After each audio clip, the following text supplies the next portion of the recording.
ओम नमः शिवाय। जय महाकाल। दोस्तों, यदि आप आर्थिक तंगी से परेशान हैं, कर्ज आपके ऊपर बढ़ चुका है, घर में पैसा तो आता है लेकिन पैसा नहीं टिकता, तो सावन महीने की किसी भी रात आप एक छोटा सा उपाय कर ले।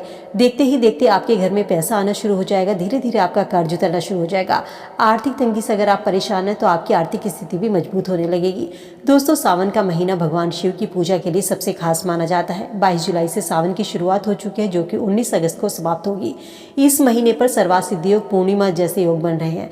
तो सावन महीने के जो 9 दिन है वो बेहद ही खास है। इस महीने के 9 दिन यदि आप ये उपाय करते हैं या सावन महीने की किसी भी रात अगर आप इस उपाय को करते हैं तो आपको कर्ज से मुक्ति मिलेगी, घर में पैसा आना शुरू हो जाएगा और आपके घर में कभी भी आर्थिक तंगी का आपको सामना नहीं करना पड़ेगा। सावन के महीने में शाम के समय घर के मुख्य द्वार पर दिया जलाना शुरू करें। मुख्य द्वार के सामने दिया जलाने से घर की नेगेटिव ऊर्जा दूर होती है। जब घर में नेगेटिव ऊर्जा का प्रवेश नहीं होता तो घर में सकारात्मक ऊर्जा वास करती है और घर में सुख समृद्धि और धन की बरकत होती है। इस उपाय को करने से जीवन की सभी परेशानियां धीरे धीरे दूर होनी शुरू हो जाएंगी। साथ ही भगवान शिव की कृपा से मनोकामनाएं शीघ्र ही पूरी होंगी। कहा जाता है कि सावन के महीने में शाम के समय शिवलिंग के पास घी का दिया जरूर जलाएं।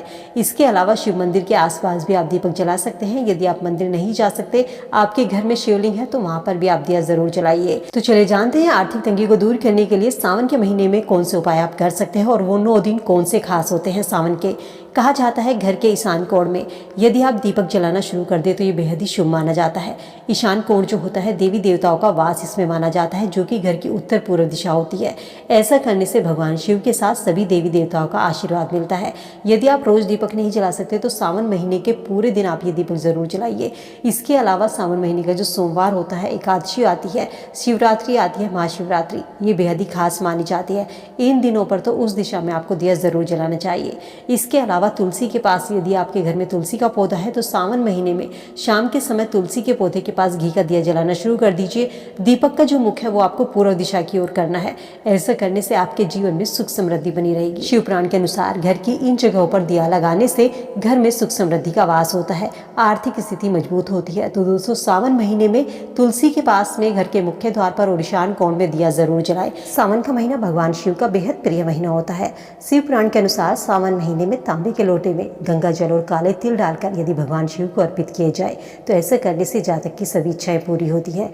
इस महीने बेलपत्र जरूर अर्पित करें। यदि आपको बेलपत्र नहीं मिल पा रहा है तो जो भगवान शिव पर या शिवलिंग पर बेलपत्र अर्पित है उसी को धो करके आप दोबारा से शिवलिंग पर अर्पित कर दीजिए। लेकिन बेलपत्र हमेशा 3 पत्ती का होना चाहिए और बेलपत्र कहीं से खटा फिटा नहीं होना चाहिए।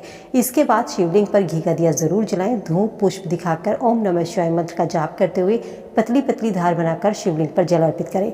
इसके अलावा दोस्तों, अशोक सुंदरी जो कि भगवान शिव की पुत्री होती है, कहते हैं एक बार पार्वती अपना एकाकीपन दूर करना चाहती थी और उन्होंने कल्प वृक्ष एक बेटी की मांग की। तब से कल्प वृक्ष से एक अशोक सुंदरी का जन्म हुआ। शिवलिंग पर जब हम जल अर्पित करते हैं तो जिस नालिका से जल बहकर बाहर निकलता है वही स्थान अशोक सुंदरी का कहलाता है। कहती है अशोक सुंदरी की पूजा के लिए सोमवार का दिन सबसे अच्छा माना जाता है। शिवलिंग पर जल अर्पित करने के बाद में अशोक सुंदरी का जो स्थान होता है वहाँ पर भी जल अर्पित करें। फल फूल मिठाई वहाँ पर भी अर्पित करनी चाहिए। ऐसा करने से कुंवारी कन्याओं को शीघ्र विवाह का आशीर्वाद मिलता है। भगवान शिव के 2 पुत्र हैं, गणेश और कार्तिकेय। जिस नालिका से जल बहता है वो स्थान के दाईं ओर गणेश का स्थान होता है और बायां भाग भगवान कार्तिकेय का होता है। तो शिवलिंग पर जब भी जल अर्पित करें तो सबसे पहले जल भगवान गणेश को, दूसरे नंबर पर कार्तिकेय को, तीसरा स्थान सुंदरी का होता है, वहाँ पर जल अर्पित किया जाता है। इसके बाद माता पार्वती का हस्तकमल होता है, वहाँ पर जल अर्पित किया जाता है। इसके बाद शिवलिंग पर जल अर्पित किया जाता है। शिवलिंग पर जब भी जल अर्पित करें तो हमेशा बैठ कर करें।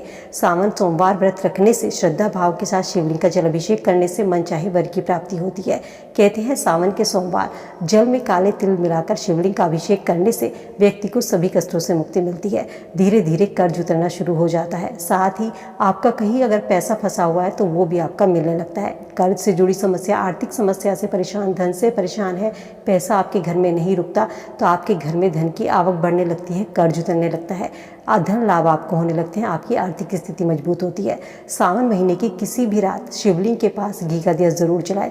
साथ ही शिवलिंग का गन्ने के रस से अभिषेक करें। इस महीने किसी भी रात कोई खास उपाय ये आपको आर्थिक तंगी से, आपको आर्थिक संकट से मुक्ति दिलाता है। सावन महीने की हर एक रात बेहद ही दिव्य होती है। इसीलिए कहा जाता है कि सावन महीने भगवान शिव अपने भक्तों पर विशेष कृपा बरसाते हैं। इस महीने धन से जुड़ी समस्याओं से निजात पाने के लिए सावन महीने की किसी भी रात दोस्तों शिवलिंग के पास घी का दिया जरूर जलाइए। इसके अलावा सावन महीने की जो एकादशी होती है शिवरात्रि होती है, त्रोदशी होती है, प्रदोष काल व्रत होता है, महाशिवरात्रि होती है, सावन सोमवार होते हैं। इन सोमवार पर भी आप एक खास उपाय करके अपने जीवन में चली आ रही परेशानियों से मुक्ति पा सकते हैं। और तांबे के लोटे में काले तिल और जल डाल करके शिवलिंग का अभिषेक करने से सभी दुखों से मुक्ति पा सकते हैं। महादेव आपकी हर मनोकामना को पूरी करे। वीडियो अगर पसंद आई तो दोस्तों के साथ लाइक शेयर ज़रूर करना। कमेंट में हर हर महादेव ज़रूर लिखें। मिलती हूँ नई वीडियो में नई जानकारी के साथ। स्वस्थ रहिए, खुश